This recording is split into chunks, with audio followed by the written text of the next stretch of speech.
You know, a lot of times when you read things, it's got to be in context. And as far as like obeying Jesus and obeying, the teachings and everything, that starts with telling the truth and listing things in context and using verses and not just taking them, isolating them from their context originally. I want us to look at Hebrews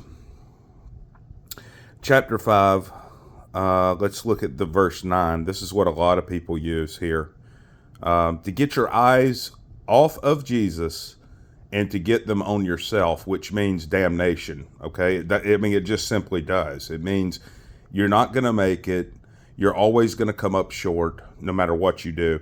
And if you think that you don't come up short when you get your eyes off of Jesus and you put your eyes on yourself, then you have a real problem. Okay? So we're doing okay as long as we have our eyes on Jesus. It seems like everything works out much, much better. So let's look at Hebrews chapter 5, verse 9. And being made perfect or complete, he became the author of eternal salvation unto all them that obey him.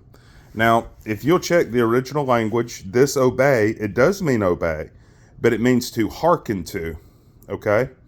It means to hearken to. In this context here, it's talking about Jesus becoming the high priest of a new covenant. Okay? So to hearken means to hear. All right? It means to listen attentively and to hear. That's what it means in this context.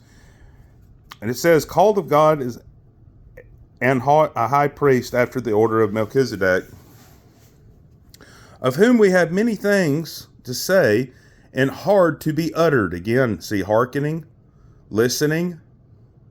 Seeing ye are dull of hearing. Okay? They're not dull of hearing commandments. They are dull of hearing or hearkening to the empowering message of Christ, that Christ has done this accomplishment in the book of Hebrews, because there were several of them that were looking back into temple sacrifices. There were several of them that were looking to other things perhaps of themselves, that were of themselves instead of Christ and Christ alone. Okay? You focus on Christ, everything's going to change, including your behavior. Your behaviors will gradually change as well over time. But if you start looking to yourself, if you start letting other people use these scriptures to cause you to look at yourself and not upon Christ and what he did and make it more about what you do, that's just a losing game. And it'll always be a losing game.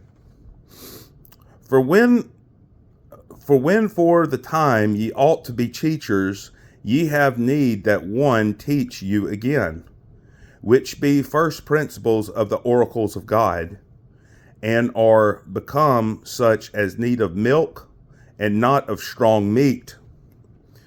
For every one that useth milk is unskillful in the word of righteousness, for he is a babe.